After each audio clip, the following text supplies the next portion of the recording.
Hello everyone. Today's video is about saunas and which type of sauna is the best sauna.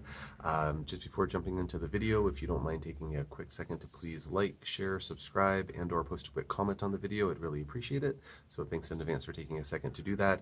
And also, as per usual, nothing I'm saying should be construed as medical advice. This is for informational purposes only. And if you need medical advice, please talk to your healthcare provider to get that advice.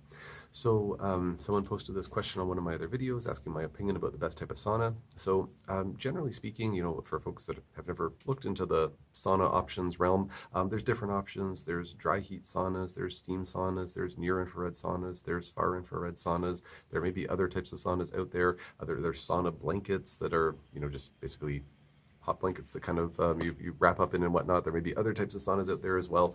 And I've been to so many conferences over the years, back in the pre-COVID days when, most of the conferences were only in-person, only options. We'd go, travel all over the place, go to the conferences. There's still in-person conferences now, just there's online options for everything. And with a young family at home, I, try not to travel more than I have to. But anyways, went to a lot of conferences in person. And at these various conferences, especially in the complex chronic illness world, there were always different sauna vendors. And so, I was exposed to a lot of promotional material around those saunas and, looking at, how, each sauna's no matter what type of sauna you look at, you can find some sort of advantages or purported advantages of one sauna type over the next. And at the end of the day, it's funny, maybe haha funny, maybe not haha funny, but I remember looking at some of the brochures and research literature, and me being the geeky guy that I am, I really enjoy looking at research literature. So it's like, oh, I'll just kind of take a look at, because they have the citations for the studies, but not giving a summary of what the studies have to say. It's like, the sauna is great, and here are the citations. So looking at some of those citations, some of the studies on sauna therapy for, say, like removing heavy metals, for example, or detoxification enhancement, some of the studies that are out there, not that there are that many of them that I've been privy to, but some of them like really don't show much significant benefit at all.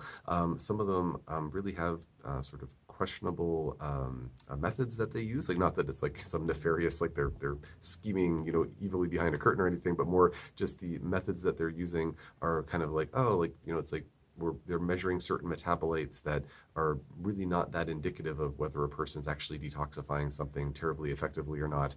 And so what it comes down to is that I think what it comes down to is, what does the research literature say about saunas, and then what do we see clinically as far as sauna therapy goes. To my understanding, the research literature on sauna therapy does show that certain types of sauna therapy do help with overall cardiovascular health. They seem to help promote like a relaxing effect on the nervous system. They have an anti-inflammatory effect. And clinically, a lot of folks do report that they feel improvements in their health when they work with a sauna. And sometimes it's, I work with the sauna and like I feel so much better. I'm dealing with mold illness or heavy metal accumulation or elevated environmental toxins of some type, and the saunas can really help. They help to relieve or reduce a person's pain, their brain fog, other neurological symptoms. So sometimes it really is a tangible benefit, and then sometimes it's a little more amorphous, a little more subtle, kind of like, I'm doing the saunas and I don't feel like night and day better, but like I just seem to feel better. I mean, I've had so many patients over the years just say, I do the sauna, I just kind of feel cleaner. It's like, well, that makes sense because, flushing out more toxins and whatnot, in all likelihood with that using sauna therapy. And then I've had a number of patients over the years, more folks who are still in the, earlier days or mid-stage days of kind of getting well from complex chronic illness. And they say, yeah, I didn't really feel much different from the sauna. I got a gym membership, or I, went to a clinic or something that has a sauna available. We used to have a sauna here, an ozone sauna. Man, oh man, there's another type of sauna method that's out there. Ozone sauna. We used to have one for years in our clinic. And just a lot of the patients said they didn't really feel a whole lot different with their symptoms. And granted, a lot of those patients, we were already supporting their detox pathways, maybe with targeted dry skin brushing or taking glutathione or other phase 1 or phase 2 detox pathway promoters, or we'd already done some good work to help make sure that there's lots of good elimination happening from the bowels and bladder and whatnot. And so it's not like just taking 100 random people off the street and say, hey, like, you're all suffering from chronic symptoms, go hop in a sauna. Like these patients that I was working with were already working with some other elements to the protocol that maybe were already covering a lot of their detox needs. So I think that clinically saunas are helpful, but what I've seen clinically is that whether a person's using a near infrared sauna, a far infrared sauna, a steam sauna, a dry heat sauna, I really haven't found that it's been really consistent. The patients say that the patients who do infrared sauna, say far infrared saunas, far outpace other patients who use other types of saunas in terms of clinical improvements. For that dry heat saunas, definitely work the best. I really haven't seen much of a difference in terms of one sauna type versus the other. And my speculation around why that's the case is that I think that as long as a sauna is heating somebody up, then they're going to get a significant amount of the benefits from sauna therapy in general. I'm certainly not saying that certain sauna types might not provide additional benefits over other types, but just what I've seen clinically is that I think it's just getting heated up is what's important, and not just the heating up process, but then the body needing to rally to basically protect the healthy tissues from that elevating body temperature. It's this hormetic stressor, just like doing cold plunges that I talk about, kind of the polar opposite of saunas, whether it's, intense exercise or it's fasting or it's heat exposure or cold exposure, like these hormetic stressors basically challenge the body to come back stronger than before. And so I think that it doesn't really matter what, in my clinical experience and based on what I've seen from the limited research evidence that's out there on this, I don't think it really matters one type to another. What I do want to mention though, because I'm assuming the subtext of, what's the best type of sauna is like maybe somebody wants to purchase a sauna or go to a clinic that offers saunas.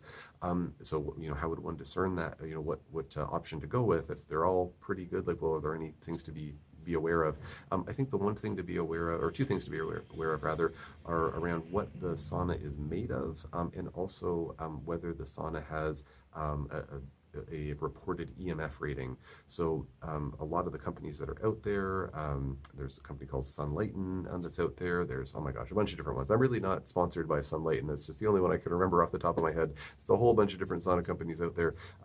And they will, the majority of them, in my experience, will report, that, they have a low or a no EMF rating, and then they'll report the types of materials that the sauna is made of, and, talk about basically not having an off-gassing or toxic effect. So, certain types of wood are better than others. I think that when patients say like, yeah, I just bought this, sauna, this kind of portable sauna thing online, and like, it was like $100. Like, I don't know why people are spending $5,000 on a sauna or $2,000 on a sauna. It's like, well, what is that made of? Are you cooking yourself in plastic? That's probably not the best idea. Breathing in those fumes, maybe absorbing some of the plastic through the skin.